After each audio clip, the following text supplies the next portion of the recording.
Hospital Reporters Pride and Dignity. Stop the New World Order. Welcome to Panmo TV and welcome to this UFO Disclosure 2024. In a minute, I'm going to bring on Steve Bassett. I've got a new interview with the one and only Stephen Bassett, regular contributor to Panmo TV. But first of all, I've got to give you the sad news. And of course, a lot of you will have already heard about this. Derek Savory has passed away. Now, a lot of you watch regularly will know exactly who Derek is because he has taken part in several of the productions, Panmo TV productions, including the recent one, the UFO Truth Magazine tour. Derek was the go-to guy. He really was for anything you needed to know about Rendlesham Forest. He was the guy to do it. He was the expert. He knew all. He knew the forest like the back of his hand. He seemed to have boundless energy. He was always there. He used to spend all night there. Didn't seem to need any sleep. Doing research, using various psychical research methods and things like that, and spirit photography and things like that. He also did some laboratory psychical research too. He was involved with something called Project Auric, which is very similar to the Skull experiment. Derek, as you know, because if you've seen him so many times on this channel, he was quite a quiet and private person. But he's great fun. He was great fun to be around. And I always used to stay at his place whenever I went to the area, and he would always accompany me wherever I was going on various things. So I'm really very, very sad to lose him. Condolences to his brother Andrew, his dog Blue, his partner Penny, all his family and friends. I'll miss the guy. I'll miss the guy very much. He was a gem, and not going to be the same without him. And it seems, like I said, sometimes feels like I'm losing everyone these days. It does feel like that anyway. But these things do happen. The team on the other side is getting bigger and bigger, as someone once said. Now, we're going to bring on Steve Bassett. I hope you like my background. It's the spherules, the things that Professor Abbey Loeb found on the bottom of the sea. Possibly extraterrestrial, yes, or maybe, well, definitely extraterrestrial, but maybe from outside the solar system, maybe artificial. Yeah, Steve, this is a great interview with Steve. He's really on fire, I'll tell you. He's really passionate, and it was great fun to talk to him again. I hope you enjoy it as much as I did recording it. See you afterwards. Okay. Right, mate, brilliant. It's good to see you again. How you doing? I'm hanging in there, doing my best. Yeah, nice one, mate. You got to take the rough with the smooth. And it's good to talk to you again. After you came on the show last time, a lot has happened. Mm-hmm. I mean, you released you put up an article on it's here in the Washingtonian. Has this article here? DC lobbyists blast Pentagon report claiming no alien cover-up, and it's actually quite a reasonable article. Actually, it's not bad actually. It's not too bad. It was nice to be in the Washingtonian. He wrote a good article. I've seen a lot and worse. It was just after. Yes, go ahead. Mm. Yeah, so the Arrow report, of course, was I don't know. I read it all. I mean, I sort of ground my way through it, and then at the end of it, I thought, this is an old story. I've heard it all before. Yes, you have. Let me be clear. The Arrow report was historical in some ways. It was an embarrassment in other ways. It really was a somewhat remarkable thing that the Department of Defense even dared to do it. I'm still shocked that they did so. And the attempt was they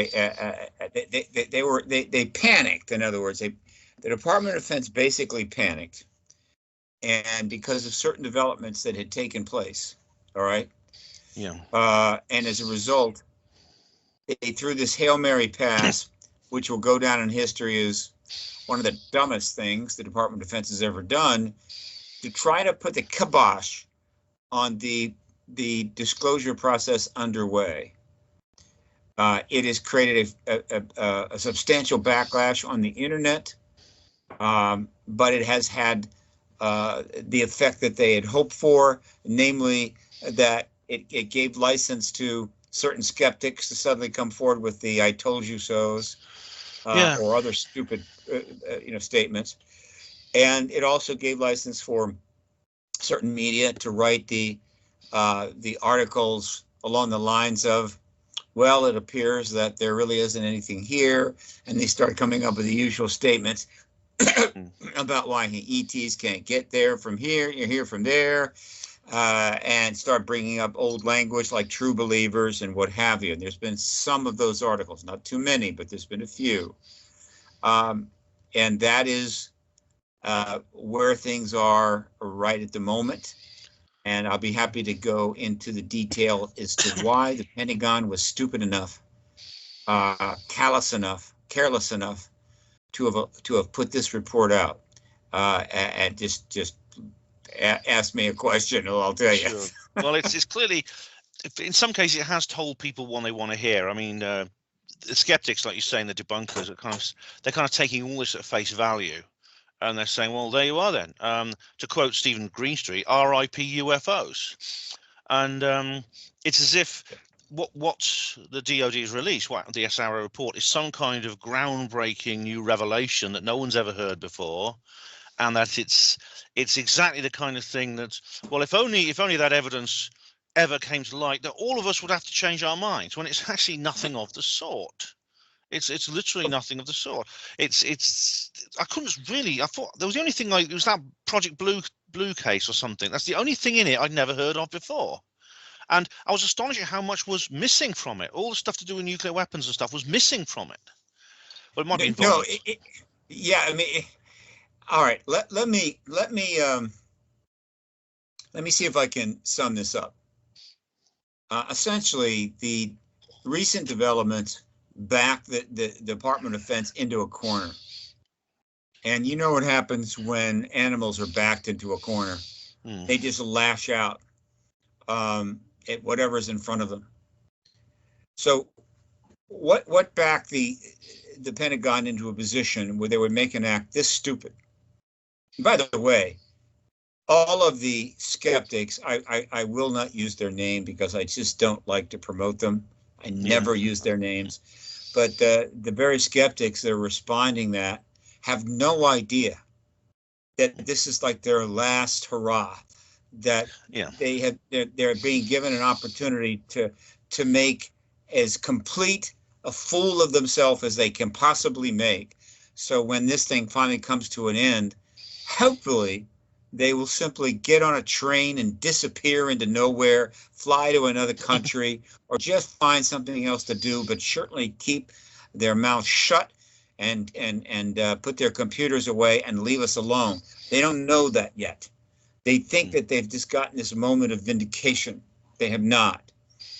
So essentially, in as few words as possible, and I'm not known for as few words as possible, as you probably know, Ben. It's not my strong suit. I know. And I am going to try, essentially, in rapid succession, after 3 consecutive years of legislation by the United States Congress, all of which was sponsored by members of the Senate Intelligence Committee, which is considered one of the most important committees in our distinguished Congress here in the United States. 3 years of legislation setting up processes, setting up organizations like first the UAP Task Force, and then the All Domain Anomaly Resolution Office, providing legislation regarding witnesses and so forth, which has never happened before in history. All right. After 3 years of that, after 3 years of witnesses privately coming forward or being taken up to Capitol Hill to meet with members of Congress to talk about their individual stories in private session, not in a skiff, but simply privately to members of Congress to give them a sense of what's going on in service to eventual hearings, so that when those hearings take place, they will have some understanding about the witnesses themselves and what to expect, so they can conduct themselves in a highly intelligent and effective way, right? After 3 years of many of these witnesses going public and talking about their stories in public. After 3 years of several 3,000 articles in the media, print media archives, print media articles, which are all in my print media archive at paradigmresearchgroup.org. After 3 years of these articles pouring forward, covering this with virtually no skepticism at all, right? So the issue is being put into public.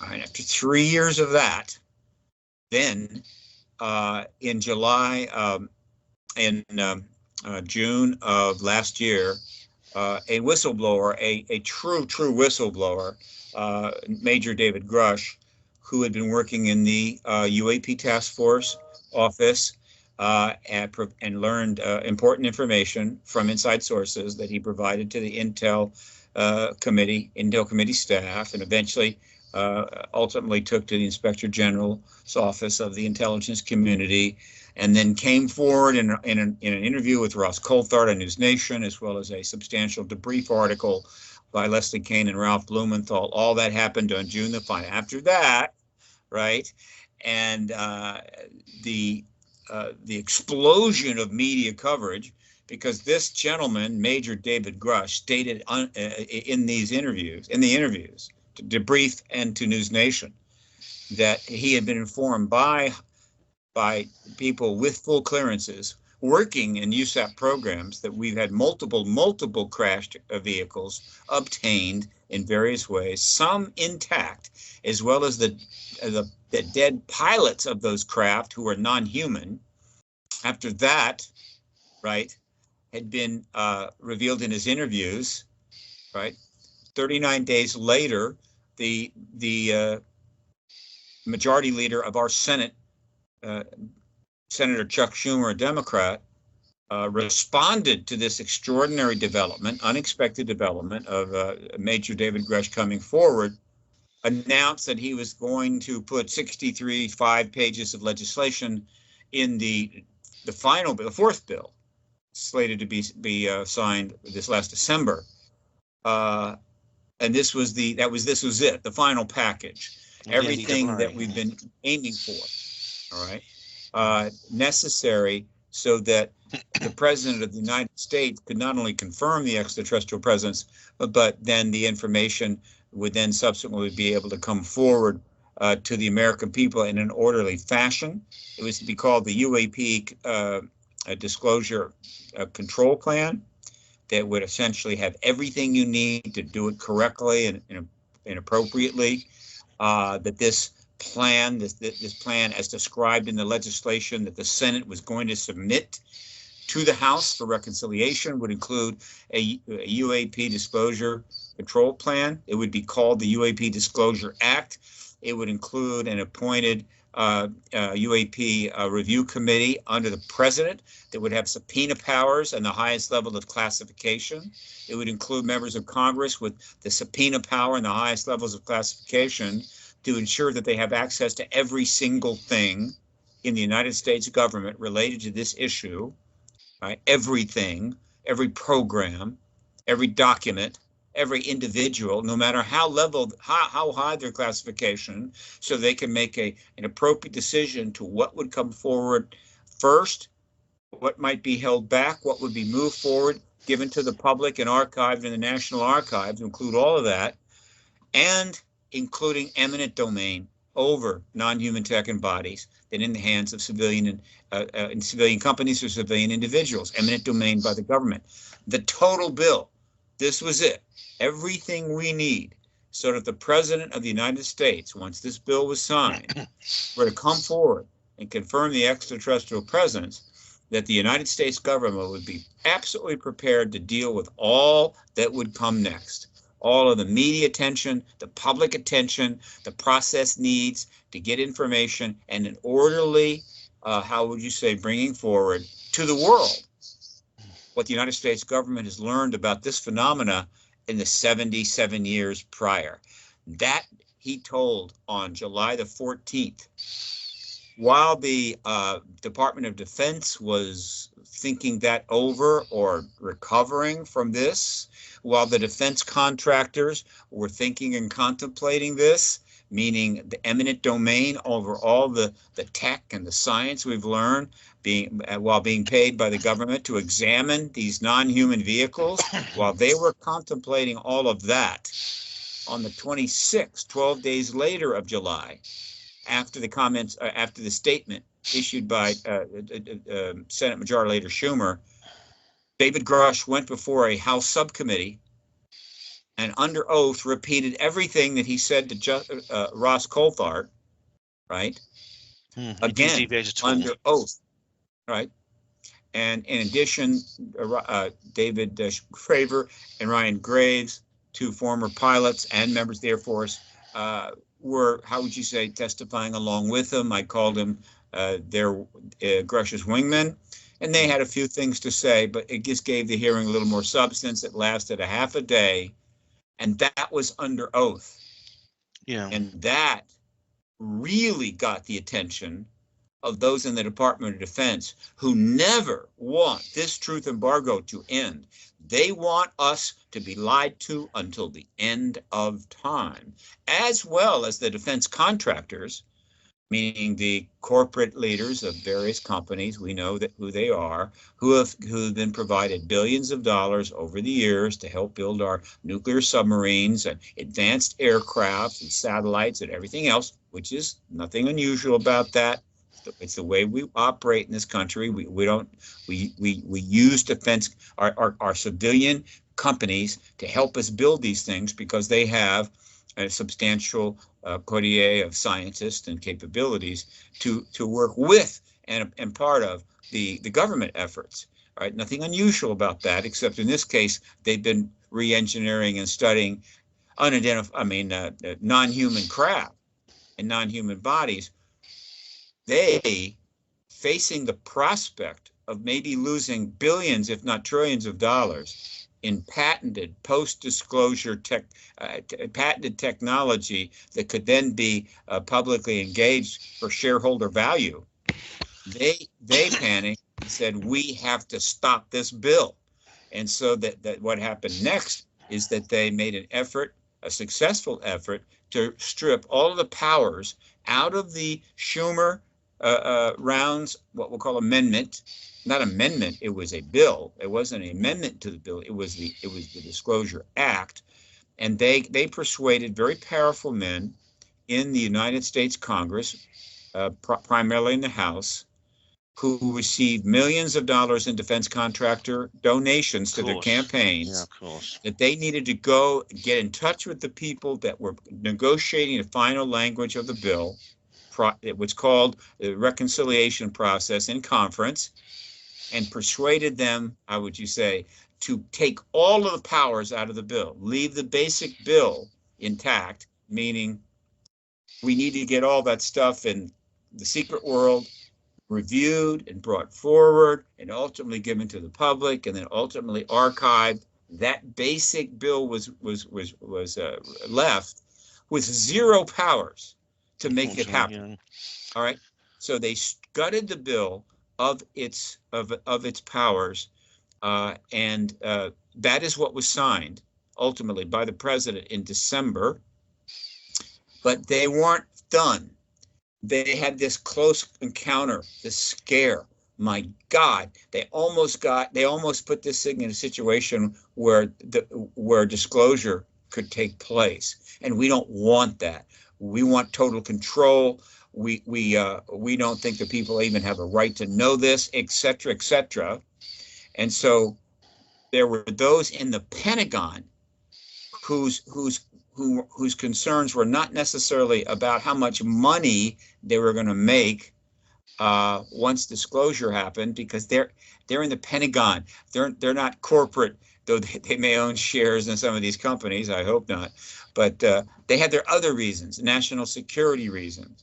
They believe that the people must never, ever know about this extraterrestrial presence, because only they can handle the truth. Only they have a need to know, and we do not. There is a certain group that feel that way. They will always feel that way until the day they die. And so, in the months preceding the successful gutting of the UAP Disclosure Act that Schumer and Mike Rounds of the Senate Armed Services Committee had submitted, right? They decided, let's go for it all. Let's pull a 1969. We can do this, right? All right. And so that is what they did. And it's one of the most disgraceful acts that the Department of Defense has ever done. It's hard to say it's the most, because we know that the Department of Defense, using lies and misrepresentation, with the assistance of the reigning political class, had lied ourselves into wars where tens upon tens of thousands of our young men and women were slaughtered, and hundreds of thousands of men, even as many as millions, were slaughtered under false pretenses. That's what our DOD has done in the past, unfortunately, right? So it's not the worst thing they've ever done, but historically, it is something that will carry even more weight. Namely, they said, we think the American people are so stupid still that we're going to do now what we did in 1969, when the United States government and the Department of Defense became so fed up with all this endless interest and preoccupation of huge numbers of people, particularly American people, in the phenomena that was happening all the time in the skies, constantly pressuring them for more information. They set up Project Blue Book to try to assuage their needs, right? And it studied thousands of sightings, all right? And they had to respond to and deal with press interest. A lot of press were covering what they could, and they just decided they'd had enough.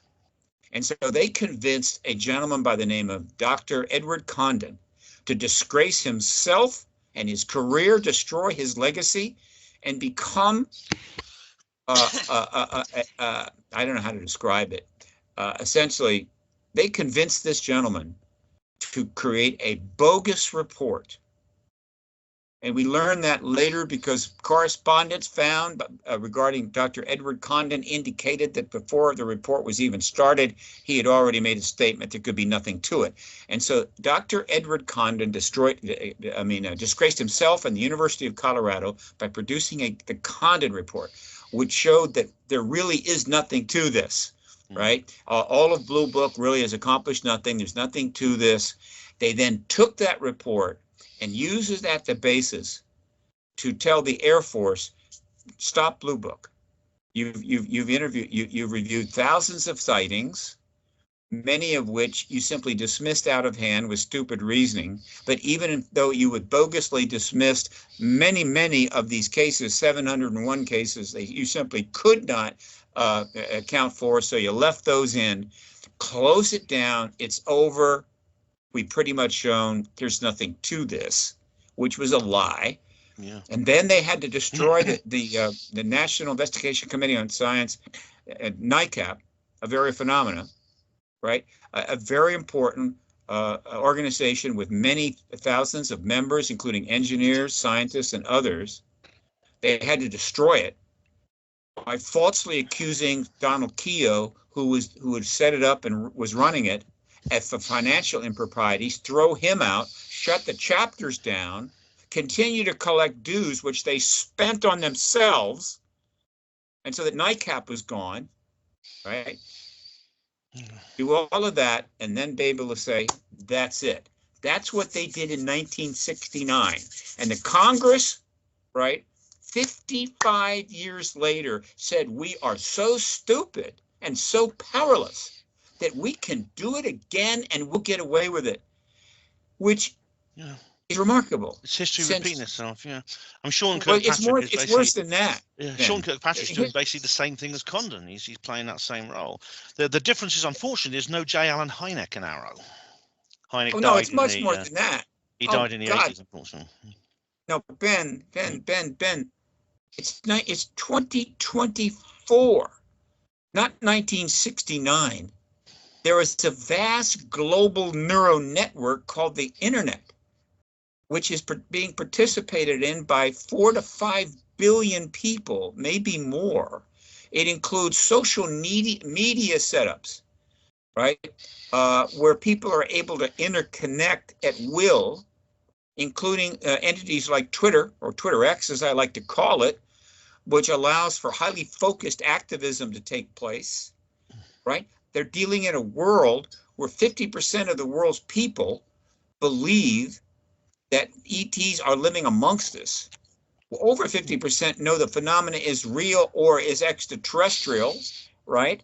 They are trying to do this in 2024 by putting together a report in which they took advantage of the upset and anger of an honorable man, Dr. Sean Kirkpatrick, who served his country, was asked to take over and run the all domain anomaly resolution office, to hold it in place until we could get disclosure done, which is what it was. It was simply to be held in place until disclosure was done. He did not realize the position he was being put in. It was an impossible position. It became very difficult for him. He finally couldn't stand it anymore and said, look, I've got to leave. I'm leaving, right? And then he was angry. He felt he'd been taken advantage of. He attacked Grush, and then he left. And they decided, we will make Dr. Sean Kirkpatrick the new Dr. Edward Condon, right? And I don't know if Sean Kirkpatrick willingly went along with this, whether he was coerced, but he made the tragic decision that, okay, we're going to put out the study. We're going to complete the study. I'm going to be the editor of it, essentially. We're going to put it out. And this report is going to say there's nothing to this. That is what just happened. This was an act of desperation. They thought they had to close this down again. It will not work. They have disgraced themselves. They've embarrassed the American people and the United States of America, which right now can't afford to be embarrassed any more than it already is being embarrassed on a daily basis. They disgraced the DOD. They disgraced the Secretary of Defense. And the American people, unlike 1969, the world's people have this vast internet and all of the social media connections to then push back on this and shred this report down to the last letter and show it for what it is, a total and complete lie. Not a lie that's going to put us into another war and kill millions of people, though they're more than capable of doing that.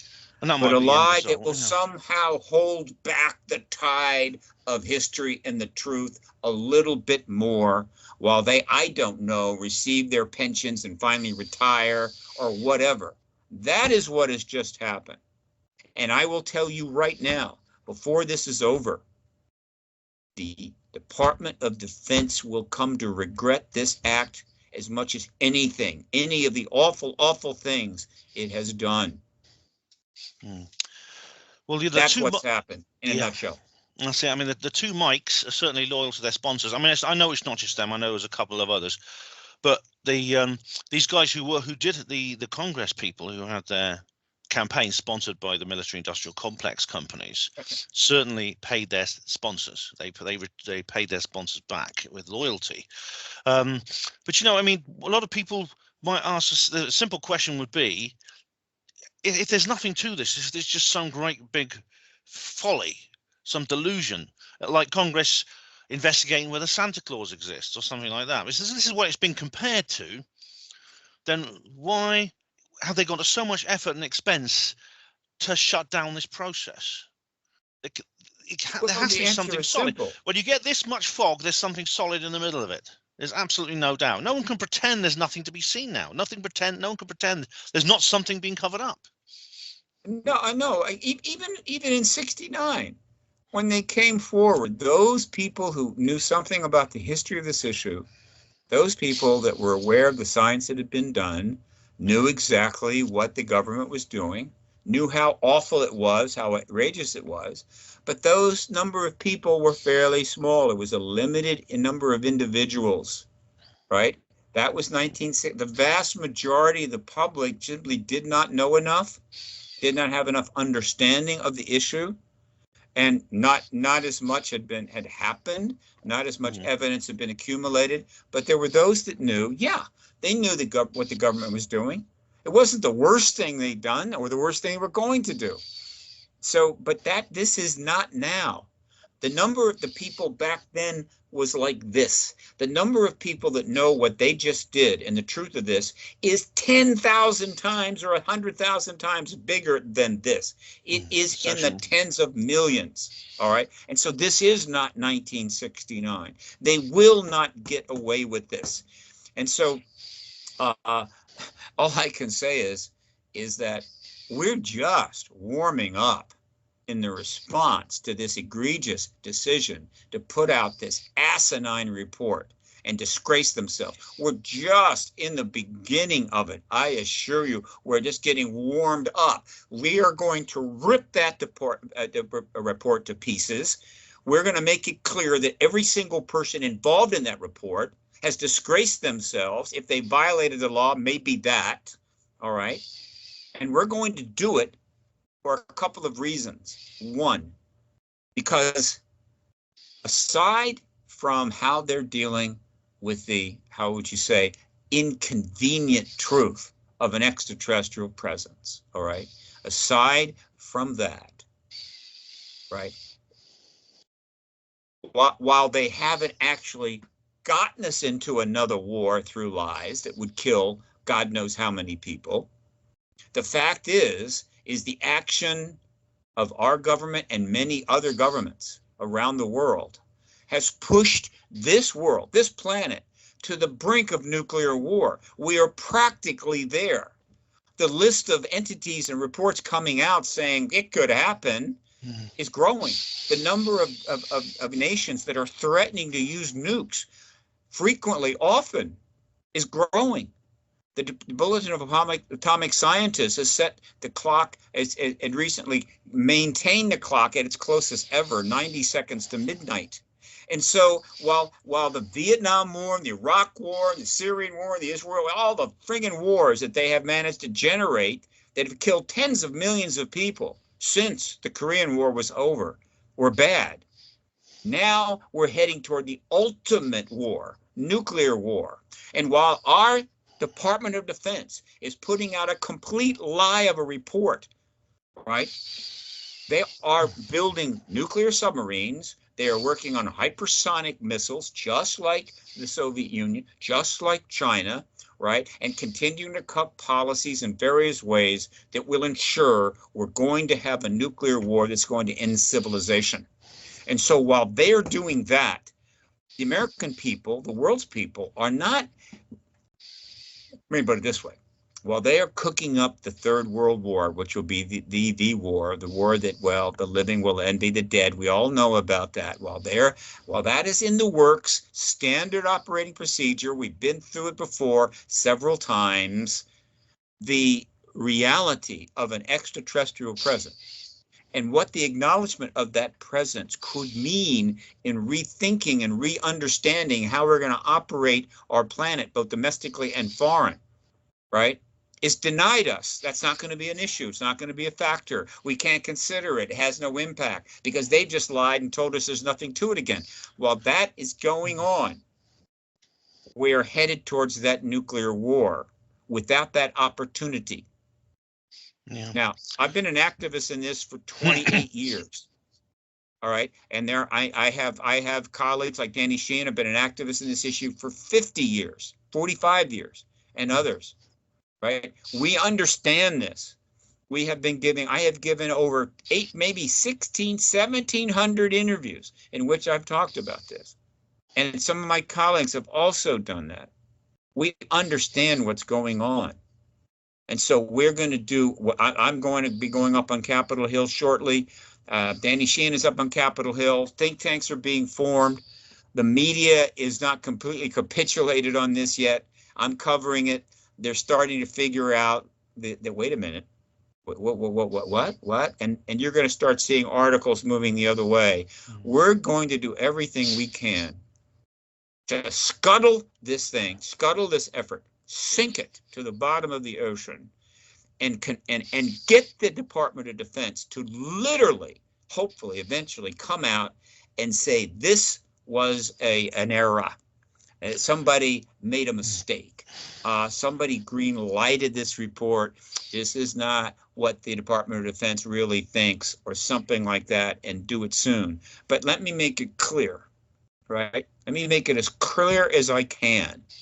We don't have the luxury of waiting for the Department of Defense to come to its senses and apologize for this abysmal, asinine act that they just committed. We don't have time for that. We have the ability to blow this report completely to pieces. And how do we have it? It's simple. Because when the defense contractors made the stupid ass move to gut that bill, knowing that they would have to come out of cover, basically go public in a way, and literally show their hand, though the government has got increasingly that way. Meaning, we're going to show you exactly what we're going to do to you, and you're going to love it, right? Because we think you're that stupid and that irrelevant. And they've got increasingly in that position. And it's all the more obvious. It's so obvious now, isn't it? So when they did that, ultimately, and got away with it, right? Ultimately, they realized that they had been played. That the magnificent Department of Defense of the United States of America, with all of its supercomputers and high-level game-playing analysts that can predict the future, had been played. Congressman Rogers had been played. Congressman Turner had been played. Mitch McConnell had been played, right? And certainly Dr. Sean Kirkpatrick had been played. And how did they find that out? They found it out when, after they gutted the bill, completely gutted it of all powers, Chuck Schumer walked into the Senate along with Mike Rounds and read into the record. In other words, they stood in front of a camera in an empty Senate chamber and read into the record the fact that they were not going to stop, that they were going to continue to push to get this bill, right? And Schumer is one of the most powerful men in Congress. And when they saw that, they realized he's not going to stop. And so what are we going to do? Because while they had the power to gut that bill using individuals in Congress that were prepared to use the fear of money being removed from people's campaigns, which is how our people are elected now. They're bought before they even sit down in the damn chamber, use that power, right? And then the gutting of the Senate bill, there's something they forgot, something that they didn't factor in. And that is this. They had the ability to gut that bill. They had the ability to put out a completely bogus report. But what they don't have is the ability to stop Senator Mark Warner from pulling 20, 30, 40 groundbreaking witnesses in front of the Senate Intelligence Committee anytime he wants and blow the truth embargo to smithereens. They don't have that ability, because unless they can either bribe him, kidnap him, right, or remove him from his position, I don't know, impeach him, in which case one of the other members of the Senate Intel Committee will become the chairman. And the entire Senate Intel Committee has signed 2 letters already in support of getting this information out and sent them to the White House, I believe, and into Arrow. They can't kidnap them all, or the UFO Task Force. All of the Senate Intel Committee, all 17 are on record supporting this process.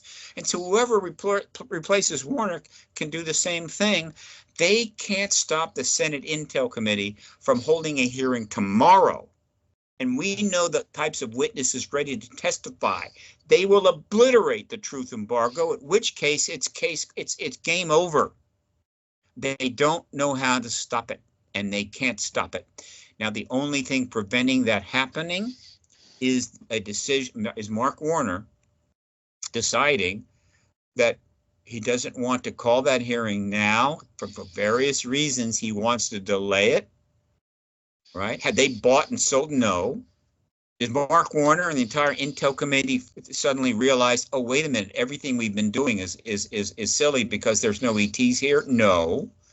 They can hold it anytime they want. And when they do, it's over. And then once they have held that hearing, the president will come forward and disclose the ET presence. That makes it even worse for them, right?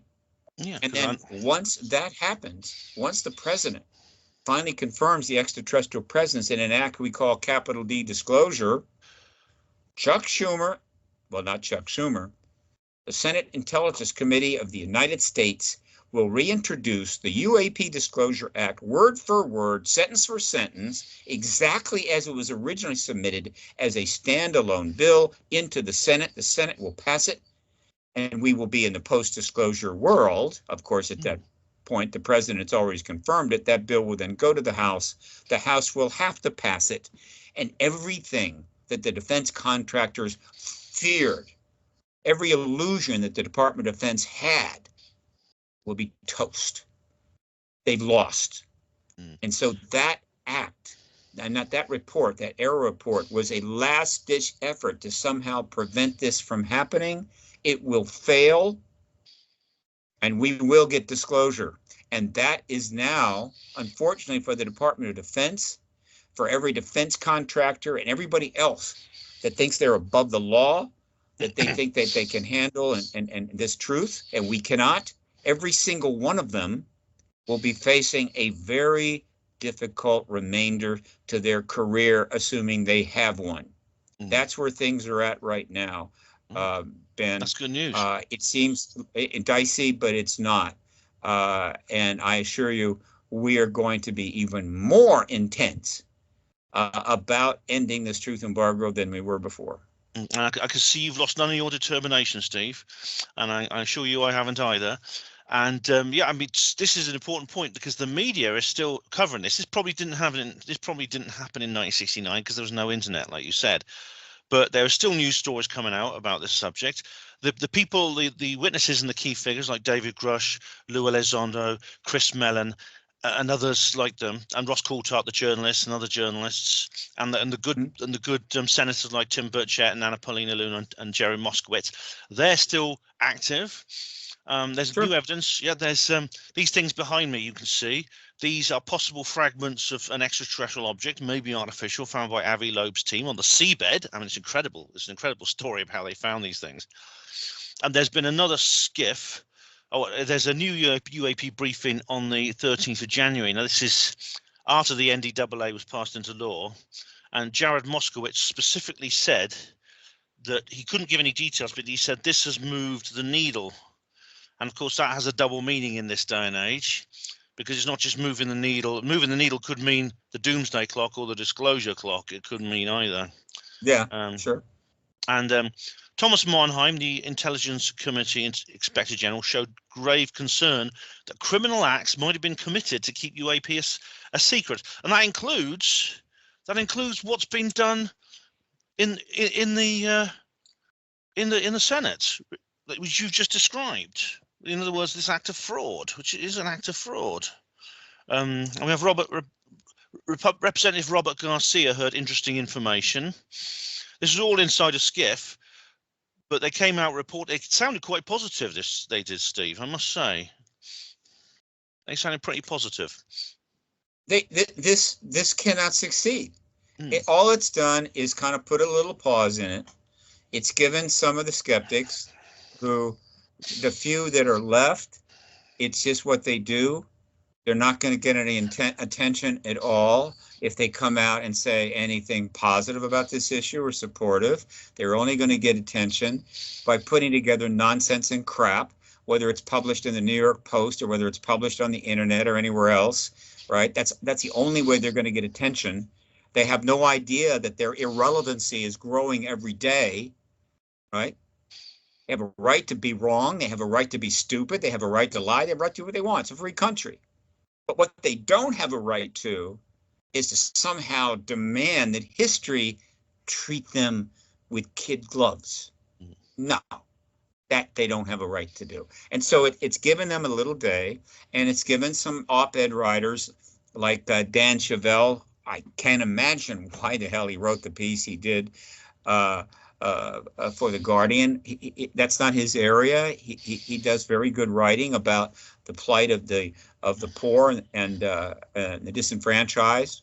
And then he somehow was told, well, why don't you write an article about this issue in light of the recent Arrow report? The poor man wrote the article. Virtually the entire thing is utter shite, right? An embarrassment, the kind of thing that, some people, you make a mistake like that, you retire the next day. He doesn't know it yet, but there's others that are doing this. So in other words, the government is going to make a fool out of a lot more people.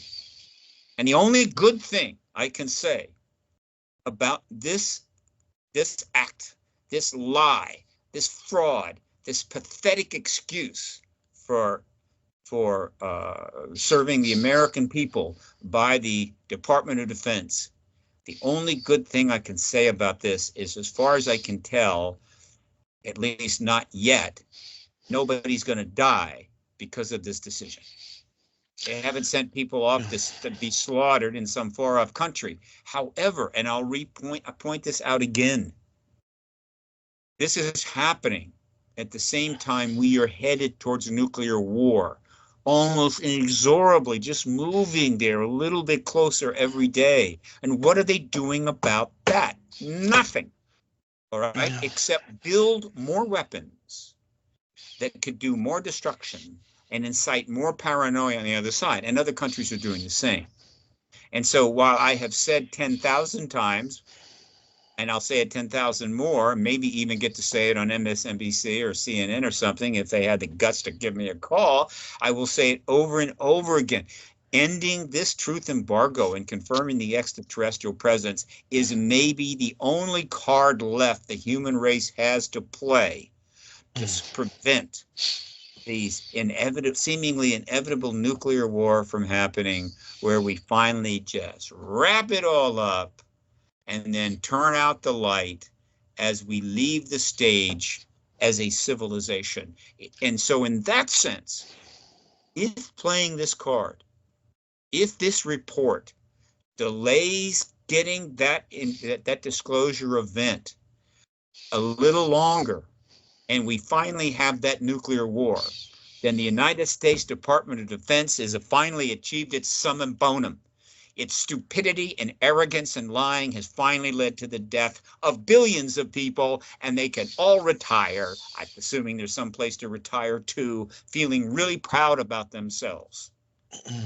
That's what we're dealing with here. Now, whether the American people, given all that's going on right now, which is chaos and madness and lies, political disruption, and other calamities taking place around the world, if the American people could somehow get that, and I'm not criticizing them if they can't. If they could somehow get it, they might just come forward and say, look, no more lying. I don't know. We'll see. So, but that's where things are right now. It's true. I mean, one of the reasons that wars happen is, I think, in many cases, it's because we have this finite image of ourselves, our place in the universe, which breeds more and more divisions between different peoples and different nations and things like that. Definitely. I was going to ask you a question, Steve. Is the door now open for what they call catastrophic disclosure? I don't like that term. I think it's dysphomistic, but is it possible that therefore there will be an out of the blue wild card revelation? Someone will approach the media independently. Well, you were right. That phrase is meaningless. In other words, is the door open to catastrophic disclosure? I can't answer it because the term catastrophic disclosure is simply not defined. It's a mess. It has multiple possible meanings. And so I avoid it. I encourage people to avoid it. It's one of those clever little phrases that comes up and people jump on it, right, and run with it. And yet its meaning is not defined. We don't know what the hell it is. And so somebody's going to have to phrase the question a little different. Yeah, I don't like I it can't either, answer Steve. it. Yeah, I don't like that phrase either. What I meant was, if is the situation? Are there now people within the breakaway civilization, or people within the sphere of influence which has this knowledge and unhappy with the truth embargo? Are they now in a position possibly to act independently as a group and approach the people and media, or the social media independently and release information, bypassing the entire state structure? Well, there is a certain amount of that already going on. Over the last 7 years, more people have come forward in various ways with what we'll call first, second, and third-hand information regarding the interaction between our government and the extraterrestrial presence than ever before. Many of them are not known by name because they've come forward, either journalists or they come forward to members of Congress in private settings, and their name was not to be used at that point until such future time. That numbers are substantially large. Some of them are coming forward to journalists and their names are known. Witnesses have been accumulating at an unprecedented rate in preparation for disclosure, or certainly preparation for the final days of disclosure. And that's going to probably continue to happen. Will a group of them who have very, very strong testimony come together in similar fashion as the 10 individuals who came forward in a very orderly way in October of 2017, the 10 individuals who were the members of the, I guess you could say, a board or advisory group to the Stars Academy, 3 of which are best known, and that's Elizondo, Mellon, and Nolan. But there were 10 that came forward. They were all military intelligence, what I'm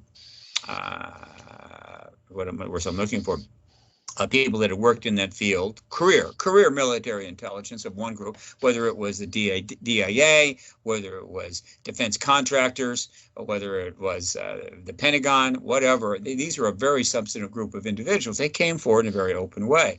Is it possible that 10 David Grushes who have had enough get together, meet, and decide they would come forward and give an interview to Ross Coulthart together? And it's possible that several of them are absolutely violating non-disclosure agreements and breaking the law, that they're all going to claim to be whistleblowers, and that they come forward with extraordinary testimony, right, and thus put themselves in the position that David Grush did to get lots of death threats from both serious and stupid people, because in the modern era, the ability of stupid people to threaten people to death is actually practically a national pastime now. Oh, I've seen it, yeah. Nevertheless, their lives would not get better. Is it possible? Yes, it could happen. It would be, we already have enough to end the truth embargo right now. We have enough witnesses to do it in a responsible way through the hearing process. And we already have enough. So that kind of thing would create a lot of upset and foo-fa and so forth, and then I'd be attacking and what have you. It would end up probably being more distraction than it would be more facilitative of ending the truth embargo, but it could happen. I assure you, when this report was written, some of the most offended people on the planet to what they had done were people in the Department of Defense, in the Air Force, in the CIA, who are going, are you kidding me? Right? Are you kidding me? Did you actually do this? Did you actually do that report? Did you actually try to make Sean Kirkpatrick the new Edward Condon 55 years after that report was issued? But what are they going to do? Are they going to quit? They're going to, we've had people quitting government, quitting their positions over the last few years in droves because what's going on in this country is beyond the pale. I mean, we are losing our way. We're on our way to almost irrelevancy. If we keep this up, at some point, all we're going to have left is our nuclear submarines and our nuclear missiles and not a damn thing else. Just sitting there saying, you know, what can you do? So they were offended. The blowback to this god-awful act by the Department of Defense on this report, which again is not as bad, is concocting some lie that would send hundreds of thousands of our men overseas to get slaughtered. It's not as bad in that sense. It's certainly not as easy to compare. But in the long run, history may look back and say, this is the worst thing you ever did. If this report delays the truth process that was underway sufficiently long that nuclear war takes place, then whoever's left to tell the history will hold their most vitriol, the greatest vitriol and anger and dismay and disgust for whoever the hell was behind that report. And whoever was behind that report, boy, I would suggest retiring as soon as possible. Get as much retirement as you can. Go to Boca Raton, get yourself a nice house near a canal, go really low key, don't, you know, and so you can enjoy your last years. I would suggest you do that now, because if you are behind this report, you are not going to like what's going to happen to you coming next. Right. Definitely. Now, we in the UK, Steve, I mean, there's a lot of people in my side of the Atlantic who are really interested in this. I'm sure you've met many of them, but you know, millions of people in the UK are interested. We're getting all our information from the Americans right now. I mean, our own government is saying nothing. Our own government are complete idiots. I mean, they're even worse than yours. But every so often, I mean, the media over here actually has its, you know, they're not all as bad as the Guardian. I mean, occasionally good information comes out. I mean, there's this one that's just been released called "A Veteran Paratrooper Reveals British Special Forces Recovered a Downed Non-Human Craft in Northern England in the late 1980s." And it talks about someone called Frank Milton. What paper, Ben? It's the Daily Mail. Okay, I've got that article. I think I just archived it. Yeah, all right. Let me make an important point. The United Kingdom is not going to be coming out with any information, not for the reason you might think. I mean, the United Kingdom is going to stand its ground, hold back, because it is not. It understands the United States is leading this parade. It is not Britain's role to preempt the decision about disclosure from the United States. They have always held that position. They have always been in that. That doesn't mean they don't shut down their intelligence. Doesn't mean they're not paying attention. Doesn't mean they have a whole rift of files in MI6 and MI5 regarding interactions with this issue or whatever. It just means that the government is not going to be doing the kinds of things you're seeing happening here. Not because they want to be as mendacious as the United States, but because they're deferring to the U.S. on this issue. All of our allies are doing that. However, and I know this for a fact, the British people have had more articles written about this subject in their papers for decades than any other country on the planet. And I know that because I log them all. There is a misconception about, quote, British tabloids. People think they're like the U.S. tabloids here, which were utter crap. I mean, the worst of our tabloids is beyond bad. But you have what are called news tabloids. And so you've got the Daily Mail, you've got the Daily Express, you've got the Mirror, you've got the Guardian, you've got the Telegraph, and so forth. You've got several others.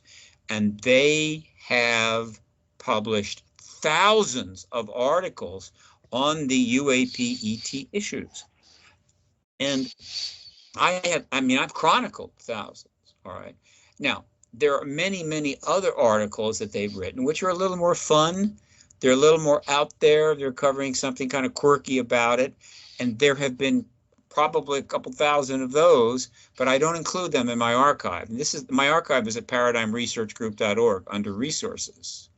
And so, but you take them all together, and the British people who love their newspapers because they have lots of trains and they like to read those newspapers on their trains or on the tube or whatever, they have been drenched in information on this. So they're not getting it from their government. They're getting it from their press. And so I happen to think the British people are one of the most informed people in the world on the subject, but not because their government is telling them things, because they're getting it from their media, which is covering this issue relentlessly. All right. And so I fully expect that you're going to see a lot of pushback from the UK, certain like Christopher Sharp and Liberation Times and others. You're going to see plenty of pushback from people in the UK on this report.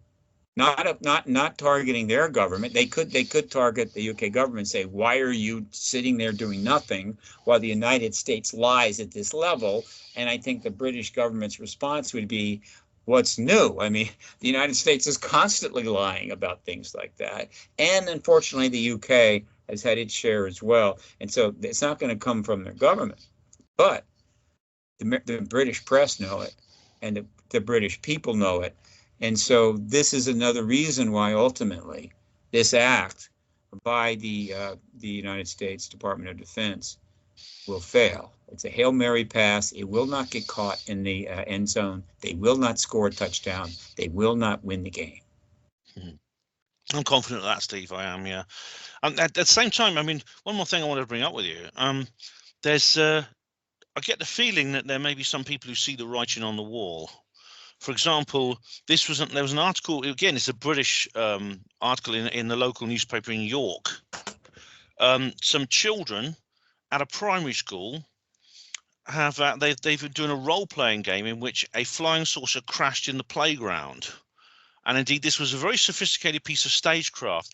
The police were involved, and an ambulance was there, and there was people in hazmat wreckage. There was an alien wandering around. Apparently, it's not real, but they made it look very, very real. I mean, you can see the pictures of it. There's like a forensic tent over the top of this fake UFO. Police cars nearby. It's almost like they want to plant, give some children some ideas, just test them to see what they're doing. I mean, Dr. Michael Saller. When did this happen, Ben? When did this happen? This was in February. Really? How did I not see an article on that? Sorry, let me send you. I'll send it you for your archive. It's the Gazette Herald, which is from Yorkshire. Here we go. And I sent this to Dr. Michael Saller as well, because he's found some other examples of this sort of thing all around the world. I'm just trying to. I didn't know about it. Obviously, the major papers didn't pick it up. It's kind of a local, but I will certainly log that in as soon as I get it. But what they were doing is that they were responding to the Ruwa case in Zimbabwe, very like that, investigated by John Mack, as well as the Westfall case in Australia. And what some people don't know is that while those are the two most famous incidences of schoolyard kids interacting with ETs on the ground, there have been others. There was one in Wales, yes. There was a very famous one in Wales in 1977. Around the world.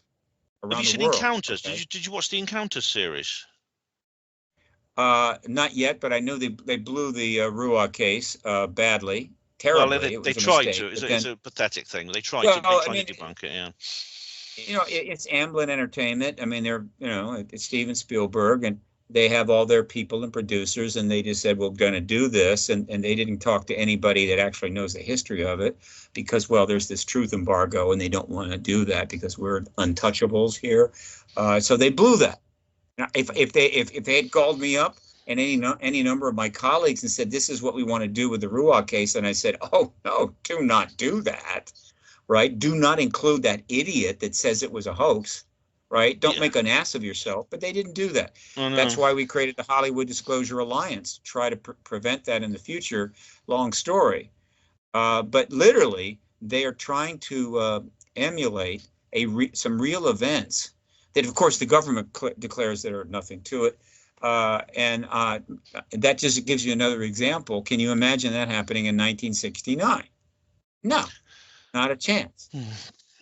Yeah, it's the kid who said it was all a hoax would have only been like in the first form at the time it all happened, because at one point he reveals his age and he reveals the year he left the school. So It's an embarrassment. If I could sit down in front of Steven Spielberg, there's a less chance of that than me sitting down in front of the president. I would say, Mr. Spielberg, I admire the hell out of you. You've done some extraordinary things. How in the hell did you let the people producing that show let that happen? Do you know how many hundreds and hundreds of top researchers have been doing this field for nothing, working for nothing for these years, while being told by their own government they're wasting their life? How many of those people have forgotten more than everybody on your production team combined have known, or ever will know? Do you know that? And he would have said, yeah, get the hell out of here, or, let's talk. I don't know. But the film industry and the UAP research activist community at some point have got to get together to make the content going forward. Otherwise, the film industry is going to make big mistakes and embarrass itself.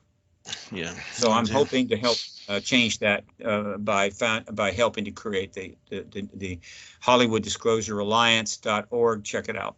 I will. Yeah, I've checked them out already. I've listened to some of the interviews. Yeah, definitely. What else you got planned coming up in the immediate future? Let me just sec here. Hang on a second. Well, you're going to be contacting the desert. Is contacting the desert coming up, isn't there? Well, yeah. First of all, contacting the desert is going to be a significant event. I will be there, obviously. Let me just go ahead and there we go. Oops, wrong one. Got to reverse that. Hang on. Yeah. Together mode, hide people, full screen, show me in color. Yeah. Okay. Hang on. Yeah. Contacting the Desert is going to have over 2,000 attendees. There's 70 speakers. It's going to run from May 30 to June 1. And it's in Indian Wells again, at the Indian Wells Resort, Renaissance Resort. I encourage you to go to contactingthedesert.com. 14 panels, and it's just huge. And we're going to be dealing with all of the issues that you've talked about and much more. And there may be new developments between now and in May 30. It could be a huge celebration in a lot of ways, but it's going to be the conference of the year without question. Contacting the Desert, and they have special prices on the hotel rooms at the Renaissance, but you get that rate. You have to book your hotel, and can only book your hotel through the website. But check that out. And I'm going to be doing a couple of panels and emceeing a panel and a lecture and whatever. I'm going to be a busy guy, and looking forward to it. So that's coming. I'll be there. I'll look. I'm going to that, Steve. Yeah, I'm hoping to get a stall for my books, and I will see you there definitely. I'm actually staying at a hotel across the road, but it's very close. It's just like a short walk away. So I look forward to that a lot. Yeah, there's going to be some new developments that'll be coming out on the website soon as this thing continues to grow. I guess you could say we have a few more surprises hopefully coming. The banquet is going to be in the Crystal Ballroom this year, unlike last year, which can hold up to 800. So it's going to be quite an event. May 30, June to June 3, and in Indian Wells, which is south of Palm Springs.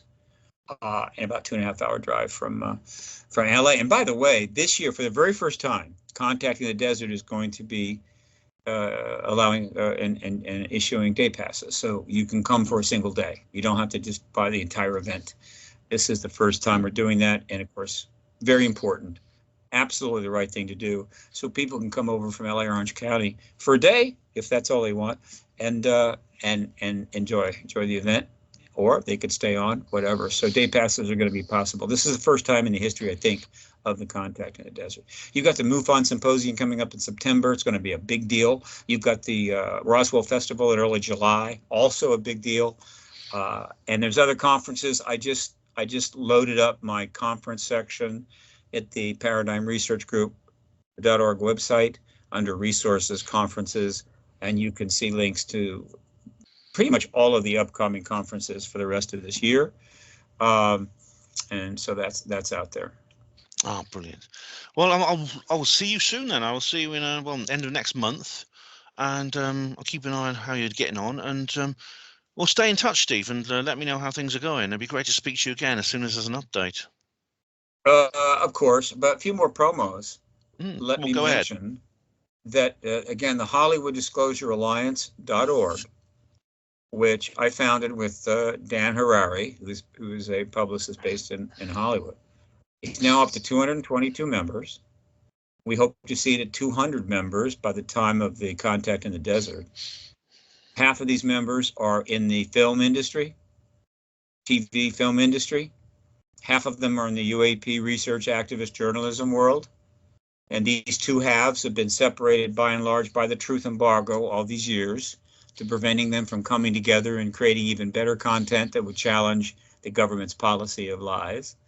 And it's doing very well. It's starting to really make a difference. And so check it out, HollywoodDisclosureAlliance.org. It is a 501c3 nonprofit. It is completely non-commercial. It charges for nothing. There is no subscription fees.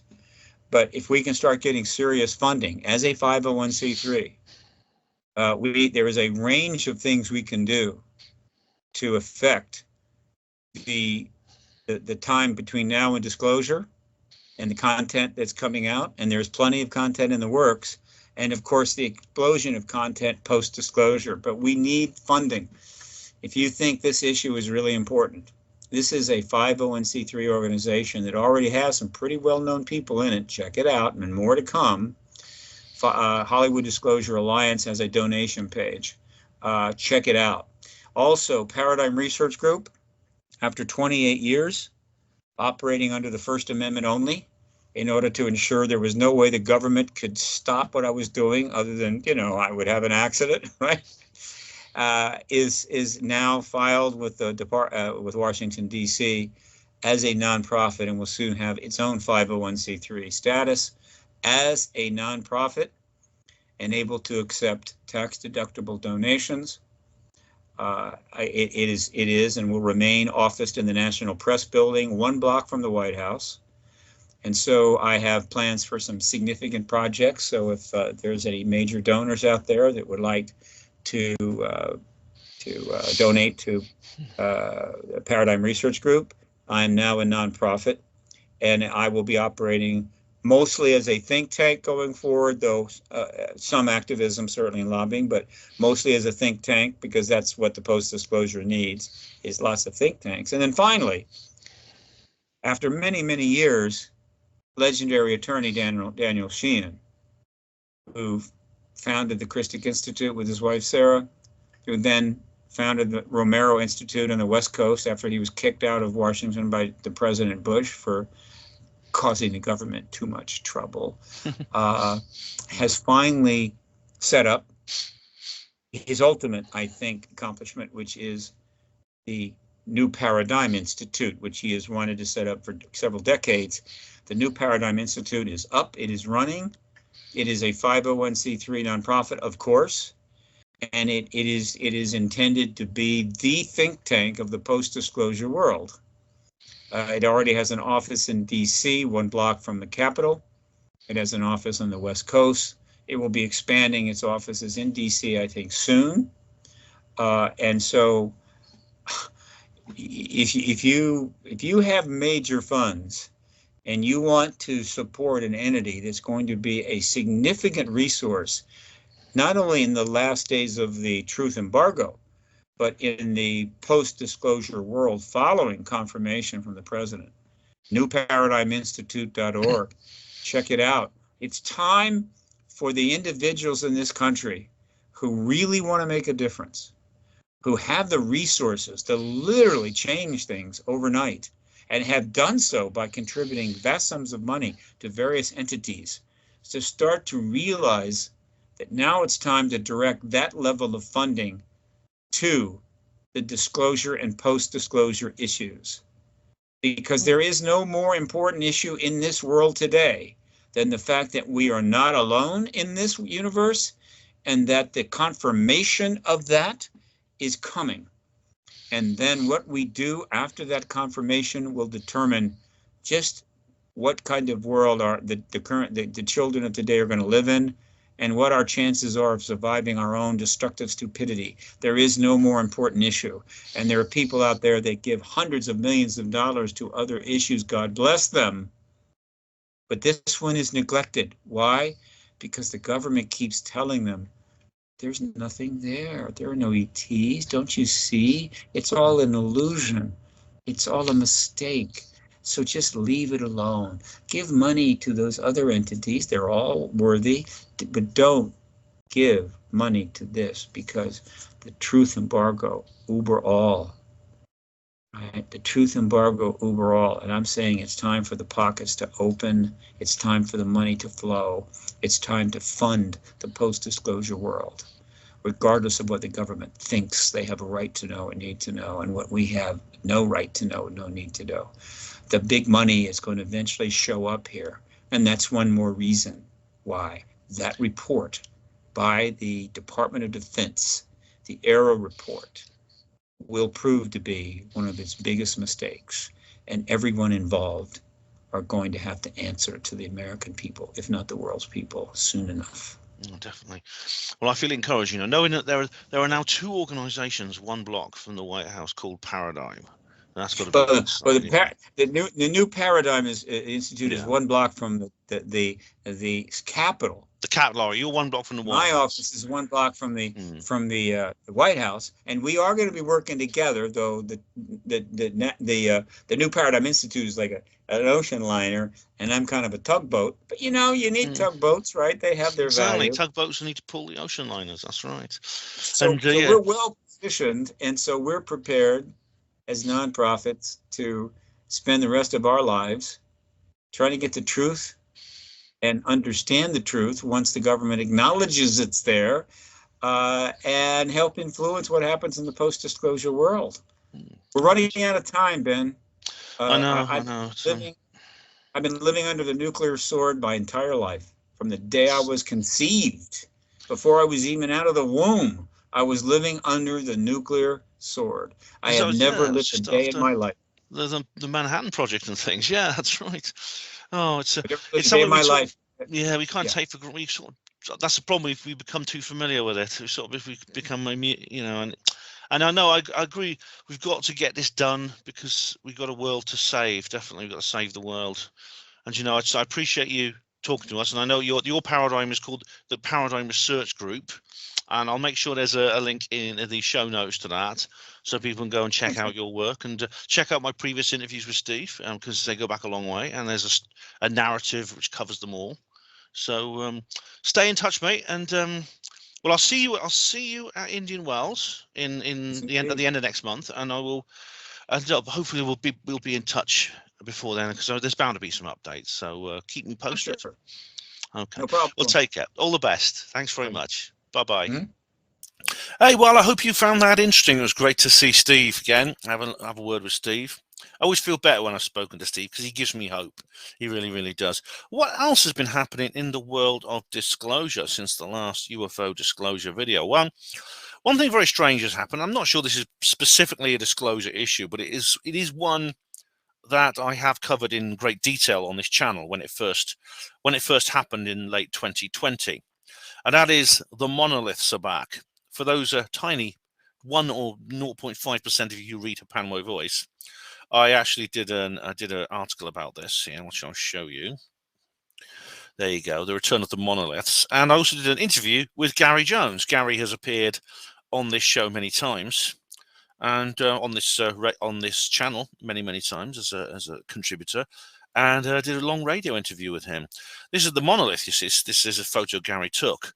Is pretty much like the traditional ones that's emerged at the end of 2020 and the beginning of 2021. There was a bit of a craze for them, if you remember. They were all over the world. This is a pretty standard one. It's roughly 10 feet high, about 2 feet across. It's like a triangular prism shape embedded in the ground.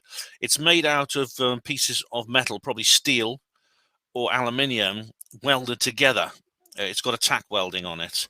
Now, this was discovered a couple of weeks ago in southeast Wales, of all places, in the Black Mountains. And as you can see, with all the fog around it, it's actually quite atmospheric. Gary went all the way to there. It's near Hay-on-Wye, and he climbed up this mountain. He climbed up this hill, which, as you can see here, at least you can read this. It's Hay Bluff in Powys. It's actually just inside the border with England. There's Gary next to it to give you a clue about how it is, and there's Gary with the other guy the guy who first discovered it, who Gary interviewed. Yeah, very, very, very, very odd thing. There's Panwo Radio. There's the interview there with Gary Jones. What are they? I don't know. There's probably going to be others. There'll be copycat ones. And as you remember from the 2020 monolith craze, after the first one appeared in the Utah desert, they were just popping up all over the world. There was even one in Oxford that I wanted to go and see, but as you know, by the time I got there, it was gone. Apparently, the remains of it were found. It was made of cardboard covered in tin foil. Others are of a lot more robust construction. Are they aliens? Is it aliens making them? Probably not. That one, the one that Gary found, is almost certainly man-made.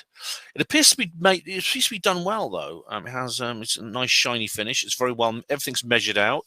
It's welded professionally. It must have been done in a proper workshop with people who knew what they were doing. and they haven't come forward. No one knows who they are. Also, it would have been very difficult to get that monolith up to where it was found. You'd have to go up a very steep footpath up to the top of the plateau. So the Hay Bluff is like a plateau, and it's just over 2,000 feet high. And the weather's not very nice up there. If you remember, it's about the same height as Snaefell. If you remember the fog and the wind at the top of the highest point on the Isle of Man, where I was there. And it would probably have to be done at night, which would make it even more difficult. You'd have to embed it in the ground. It's quite well. It's quite well it's got quite a good foundation. I know several people tried to dig it up and they failed. It's very well put in. Gary's found evidence that possibly a helicopter might have been involved. Gary's a good field researcher in that respect. So we'll have to see what happens. But completely anonymous. No one knows who made it or why. Probably not. Probably it is man-made, though. But must be made by a team of people. You'd certainly need more than one person to get it to its location.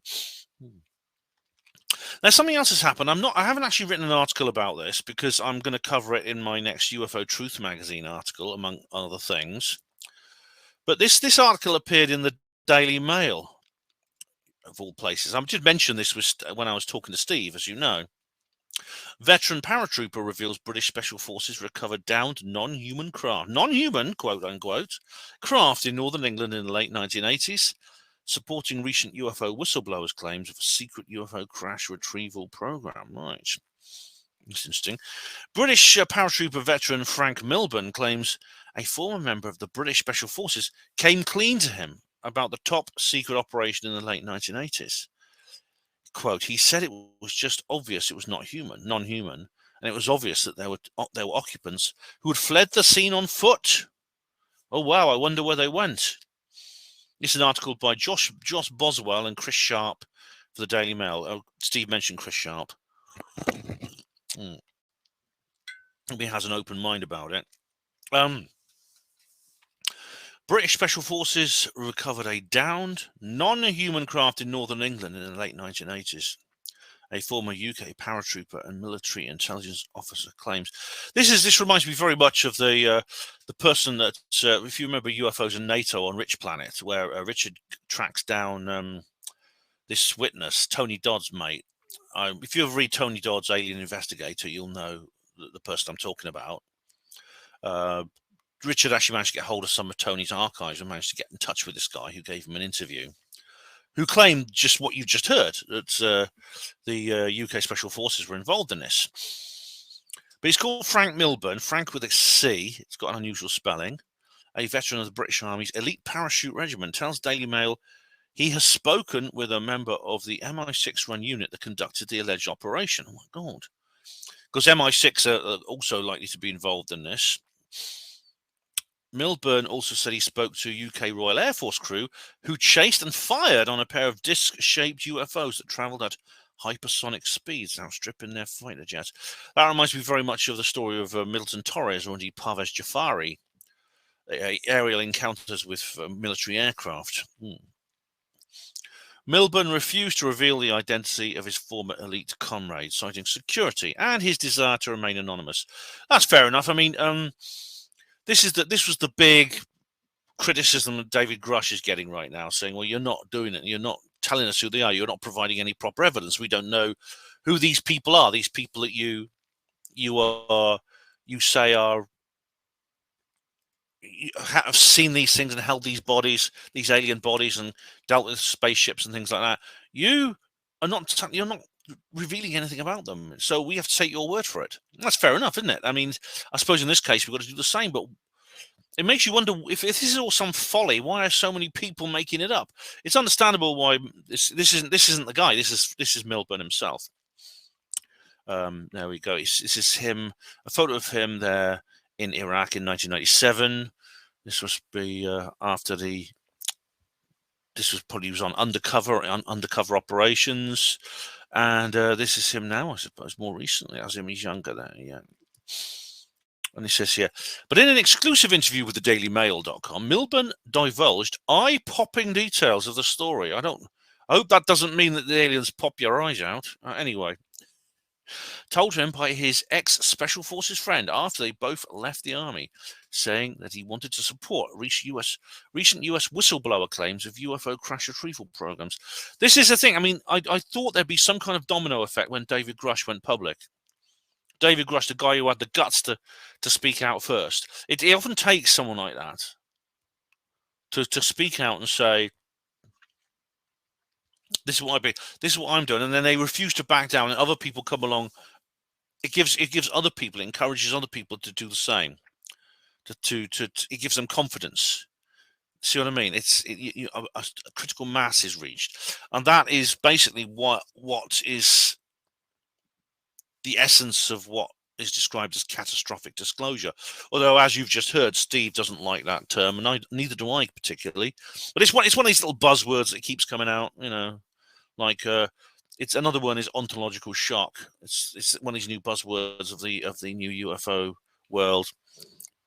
But here we are. This is a former member of the British Special Forces who came clean to him about a top secret operation involving a downed non-human craft in the late 80s. I wonder which one they mean in the north of England.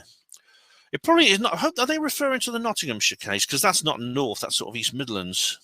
Well, it's sort of north, isn't it? Nottinghamshire. There it is. Maybe that's what they're referring to. This picture here, unclassified picture. It says here. I don't know how much you can read here. UAP scatter plot using examples. Right. It may interest you that the term UAP actually comes from. Let's go through these pictures. Actually comes from. Oh, there's all the pictures here. Oh, there's. I think these are just pictures from the article, which you'll see in a minute. The term UAP actually does originally come from Britain. It's used in Project Condign. It's a British term originally, and it's much older. It goes back to the 80s. But these are what? Scatter plot using examples from 1981. Solid lines, approximate position of air corridors. Zone within the route's individual marks show the... I can't read all that. It's hidden behind the... Maybe if I do that, they're still hidden behind density of UAP reports thereof, therefore reasons of clarity. That must be these spots here. Well, obviously, they're centered over population lines. Anyway, Milburn said that in the 1980s, John worked for a reported secret unit now known as the E Squadron, which specialized in covert, clandestine, and paramilitary operations. E Squadron, previously called the Increment, recruited the most experienced and reliable operators from the UK Special Forces units, the Special Air Service, SAS, the Special Boat Service, SBS, and Special Reconnaissance Regiment, SRR. The US equivalent to E Squadron is the CIA's Special Operations Group and Joint Special Operations Command, staffed by Tier 1 units, including Delta Force and SEAL Team 6. Yeah. They're the people who, basically they're the people who did not kill Osama bin Laden, if you remember my No Easy Day review. Milburn said John served in the 1982 Falklands War and on numerous high-risk missions around the world. But one of the most disturbing was in his home country in the late 1980s. He told me they were developing in a troop-sized unit, maybe 20 to 30 Special Forces operators, Milburn said. They'd been told by the Royal Air Force that a craft which wasn't Russian or British or American had been downed. Yes. Foreign adversary? No, obviously not. This was in the Cold War, of course. He said they were tasked to secure and retrieve the craft in the north of England. They were flown in by helicopter. They established a cordon, a perimeter, and they approached the craft. This is exactly like what's in that Rich Planet documentary, UFOs and NATO. And indeed, they could be referring to the Nottinghamshire Roswell. He didn't describe the craft. He just said it was obvious it was non-human, and it was obvious there were occupants who had fled the scene on foot, or whatever you call it. Yeah, if they have feet. Where do they go? I wonder where they went. He said it then became a task of tracking down these beings to try to bring them into custody. Part of the unit was left protecting the craft. They would have left maybe 6 to 8,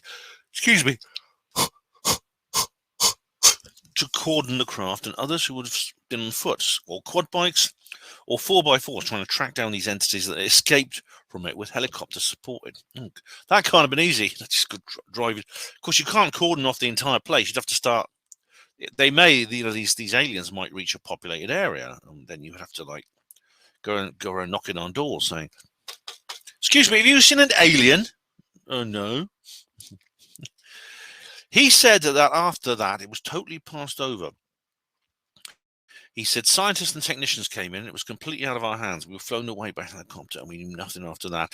That figures, yeah, they were the find and secure team. And once the technicians and the technical crash retrieval people arrive, then they're told, "All right, you've done we'll take it from here. Bugger off." Right, executive summary. All right, this is an article. This is an article here. All right. Excuse me, I think that's him again. Excuse me. That's him again. Probably in Iraq, and there he is again. I think that's Milburn. That's not the mystery man, John. But it says here, after leaving the British Armed Forces in 1997, Milburn works alongside U.S. Special Forces and the State Department as a contractor in Iraq. He may well have been a military advisor or a mercenary. Milburn pictured diverged eye-popping details of the story, and maybe anal probing as well, no doubt. Told to him by his ex-Special Forces friend, whom he did not wish to identify, citing security reasons after both had left the army. All right. Milburn said John declined to give him further details and did not provide any proof for his wild tale. Again, that's a common story. A lot of this is anecdotal, unfortunately.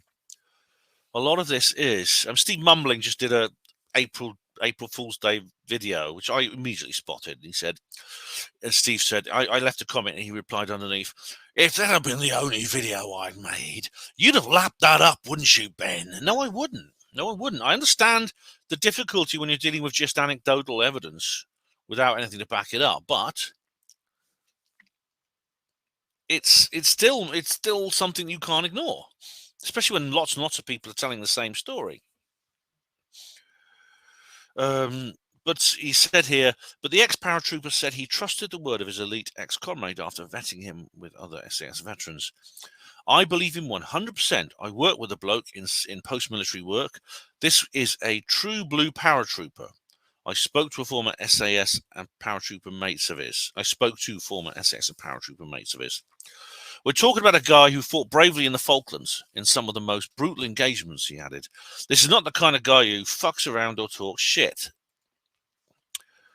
Milburn worked in British military intelligence until the late 1990s, then as a contractor in Iraq alongside the US Army Special Forces and the State Department's Bureau of Diplomatic Security. That's an Orwellian name. He's now an analyst for the Begin Sadat Center for Strategic Studies, an Israeli university think tank with close ties to the Israeli military intelligence, Mossad, where he has written public research papers on U.S. government's approach to UFOs. Oh, right, so he is in the He's written public research papers on the US government's approach to UFOs. That's interesting. He said he's been close friends with John for years and that the Special Forces veteran shared the extraordinary tale with him several years ago to get it off his chest. John became like a brother to me. He told me one night that he was sick of keeping this big story bottled up, but he knew he couldn't tell anyone who wasn't ex-Special Forces. That's it. It's like that in these professions. I mean, there are things I would never discuss with anyone who was not a hospital porter or an ex-hospital porter. That's just the way. That's the way it is. It's a close-knit community. Milburn told DailyMail.com that he's choosing to come forward now to support other whistleblowers who have testified to Congress about alleged UFO crash retrieval programs and is concerned that the excessive secrecy around the topic is preventing scientific progress. Well, no excrement, Sherlock. Yeah. Oh, yeah. So this could be. She's all building up towards a critical mass. Other people who on the inside will see this. As I said to Steve, this could call it. You don't have to call it catastrophic disclosure. You can use a different name for it if you like. But it means that there will be situations where individuals will get together. I mean, it won't just be one person. There'll be like a class action situation. They'll get lawyers. They'll go to court. They'll go to the media. And the more people who do this, the more it gathers pace, like an expanding snowball rolling down a hill. Eventually, it turns into an avalanche. You can't stop that. He carries on here. The various UAP programs need to be organized under one roof so that advances can be made before the Russians and Chinese get there. Oh God, the Russians and Chinese are already there, probably. I mean, they've had access to the same data that we have. However, Milburn's former commanders are staunchly opposed to any suggestion of recovered non-human craft. The UK's Ministry of Defence told DailyMail.com that they are not aware of any salvage operations with materials of unexplained origins. I wonder, are they saying that they can neither confirm nor deny this? Are they saying they can't rule it out? I'm tempted to think that was actually Nick Pope talking, but of course he's actually not in the MOD anymore. He's not in the MOD anymore, I must say. What's this? I think this might have been. This is his paper. The Pentagon's UAP Task Force by Frank Milburn. Mideast Security Policy Studies number 183. That's by the Begin Sadat Center for Strategic Published, Bar Ilan University. Oh, is they got the whole thing here? No. Oh, right. This. Oh, that's Milton Torres. Yeah. That's George Filer. You remember him from the National Press Club event 2001. There's old Grushy. And this is we've already seen those photos. Okay. Here we go. Milburn told, we've already seen that. So he's just repeating that. He's choosing to come forward to support other whistleblowers, testified before Congress, etc. And there, of course, you're familiar with the Tic Tac footage. And in 2021, then Defence Minister Baroness Annabel Goldie, that's a good name, isn't it? Told Parliament that the MOD holds no reports on unidentified aerial phenomena, but constantly monitors UK airspace to identify and respond to any credible threat to its integrity. It's a very kind of like it says it holds no reports. It uses terms like holds no reports. And what's the other one? Is not aware. It kind of like it gives them a bit of an out if they're wrong. It can sort of say, well, we never said for certain. We just said we don't hold reports on it. We just said we weren't aware of it. See what I mean? It's very clever legalese, you know.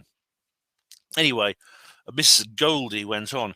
In over 50 years, no such reporting had indicated the existence of any military threat to the United Kingdom, the Baroness said during a June 30, 2021 session in the UK's House of Lords. But that's not true. There's official documents of Rendlesham Forest. Oh. However, in a 2000 UK Defence Intelligence Staff report said the existence of UAP is indisputable. Well, that's a bloody threat. Come on, that's a threat.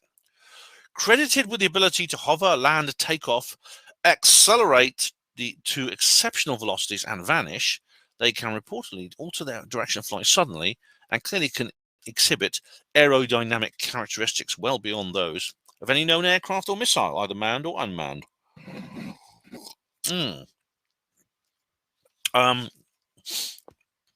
Attempts by other nations to intercept the unexplained objects, which can clearly change position faster than aircraft, have reportedly already caused fatalities, the report warned, adding that no attempt should be made to outmaneuver a UAP during interception. Yeah, this is Timothy Good actually mentioned this. He actually talked about this particular report at one point.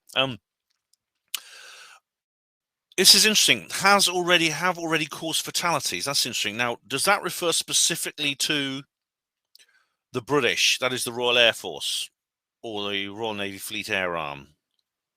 Have reportedly already caused fatalities, because it could be more general. It could refer to Captain Mantell, who was an American pilot in the U.S. Air Force, who I think it was 1948, sometime in the late 1940s. He flew he flew in pursuit of a flying saucer, and the plane ended up crashing. We're not sure exactly how. It could be he passed out from altitude sickness, or it could be that the UAP actually attacked him. I don't know. So that may be what they're referring to. They may simply be according to Thomas Mantell. But it did say that you shouldn't try to outmaneuver them. I mean, all the situations where UAPs and planes have been in cahoots, have been maneuvering together. I've never heard of. There's a few rumors, but it appears at least 99 times out of 100, the human aircraft can't do anything. It's completely helpless. They can never catch them. They can outmaneuver. They can outrun and outmaneuver any plane. And indeed, in situations where there's combat, the very rare situations where there has been orders to open fire, it never goes well for the humans.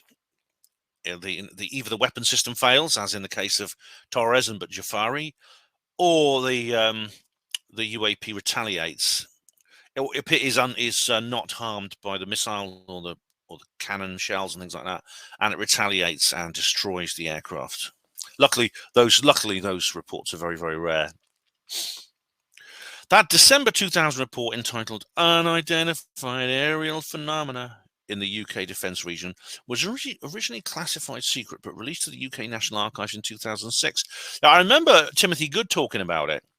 It denied any incursions by UFOs into the UK airspace and said no artifacts of unknown or unexplained origins have been reported or handed to the UK authorities. That's a bit of a slippery statement. They can say never been reported or handed to the UK authorities. Well, maybe they could say they used private contractors, or they used the Americans to do it when they were stationed over here, and they can say, well, we didn't lie, did we?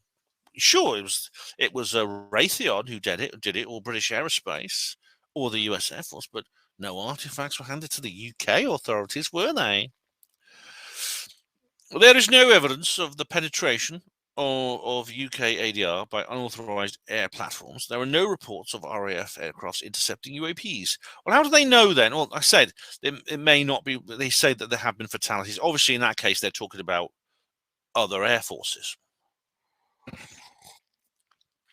But Milburn says he knows different. He told DailyMail.com his credulity towards John was bolstered by his experience debriefing other veterans with shocking UFO encounters. So John's not the only one. The former paratrooper said British military pilots told him about kinetic encounters with UFOs while he was working as an intelligence officer in the 1990s. Kinetic, what does that mean?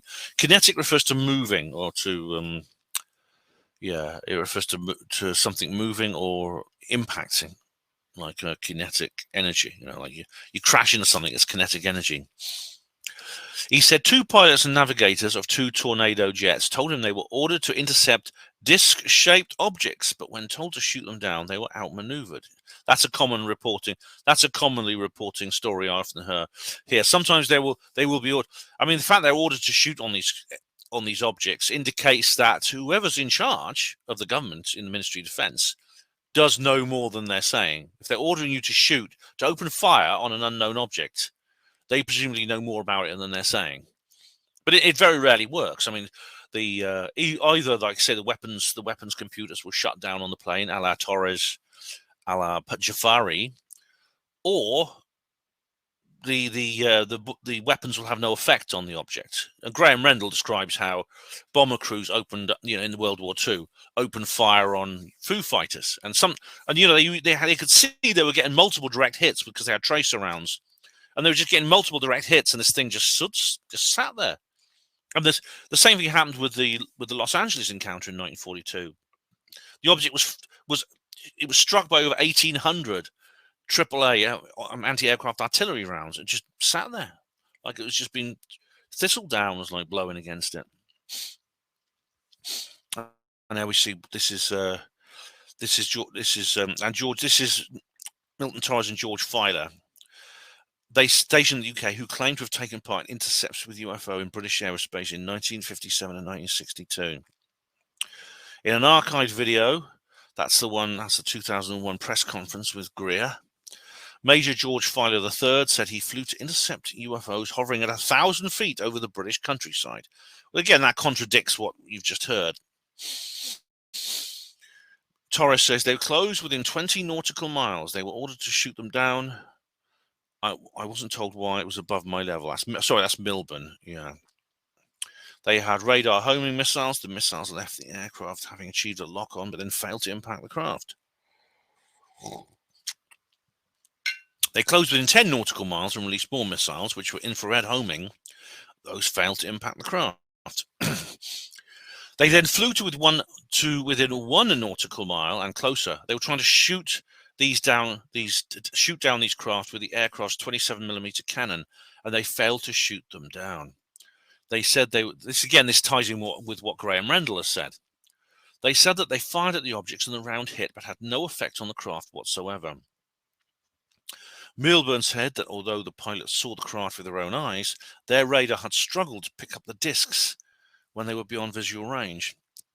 They said to me that they were initially vectored onto the craft by air intercept controllers because they couldn't see it on their own radar.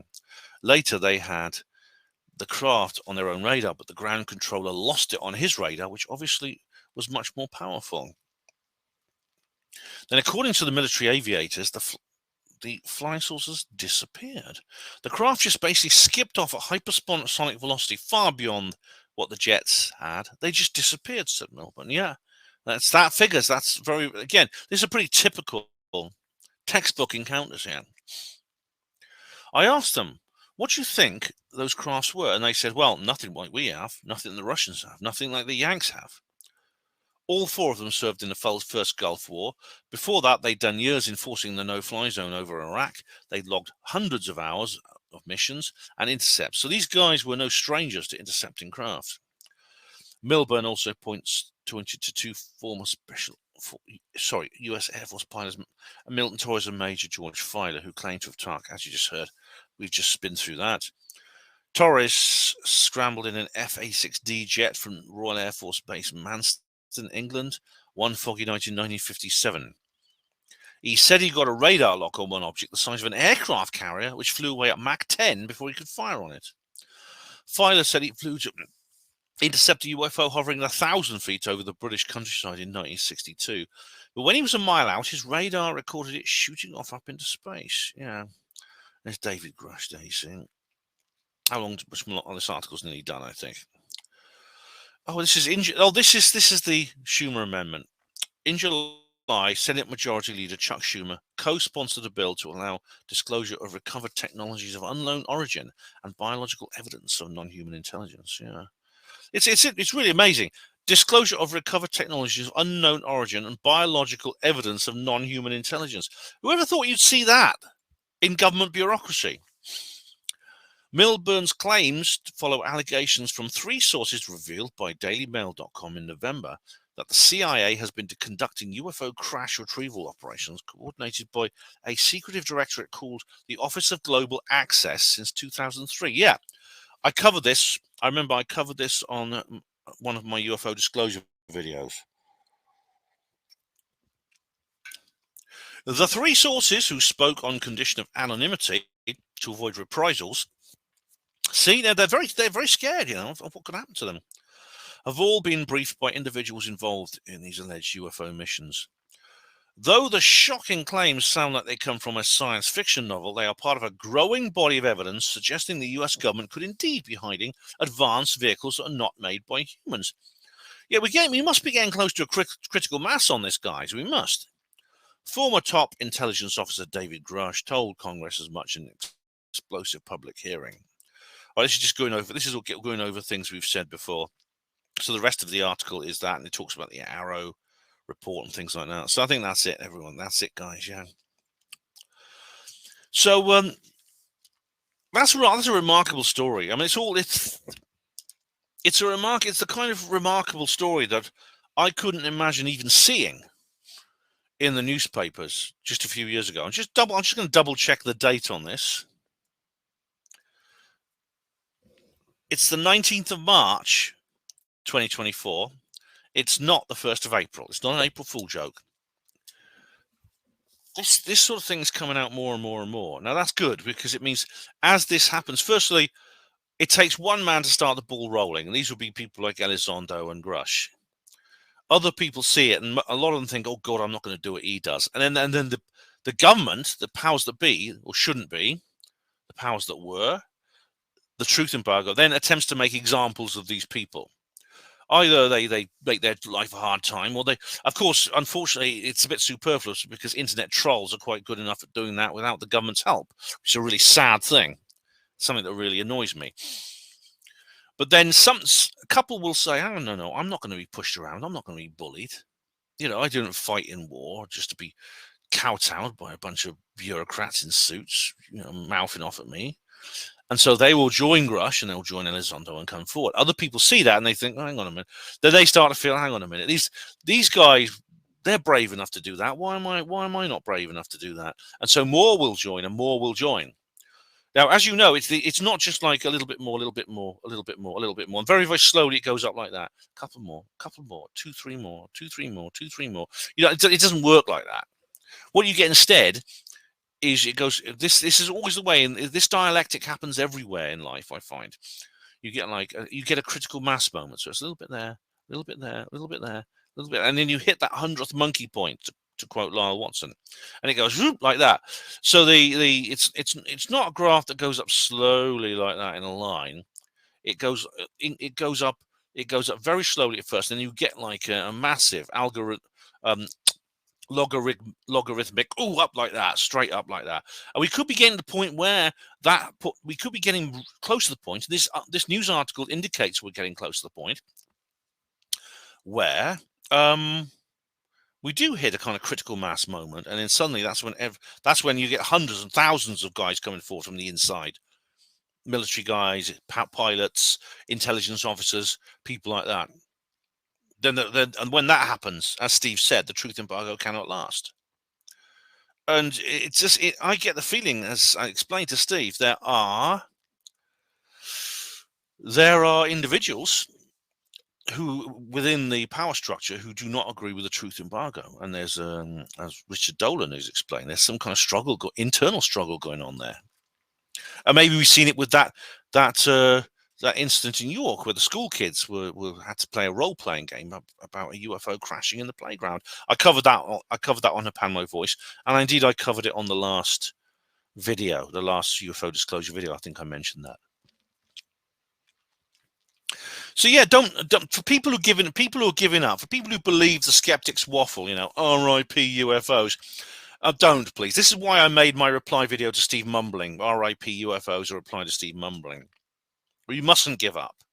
They want us to give up. This is why they're doing it. They want us to lose hope. They want us to say, "Oh dear, it was all right. If things were going so well, and now it's just all back to square one. Oh God, I can't be bothered. I'm going to go off and do something else." That's what they want us to do. We mustn't do it. We've got to keep pushing. We've got to persevere. And right here on Hapanmo TV is where the snowplow meets the snow. So I'm sure there'll be another UFO disclosure video very, very soon indeed. And maybe I'm thinking I've got an idea for a live stream, maybe next week sometime. So I want to thank everyone who's firstly watched, commented, etc., etc. And please stay tuned for more to come very soon. Thank you, all of you, for watching Hapanwo TV. Hospital Porters, pride and dignity. Stop the New World Order.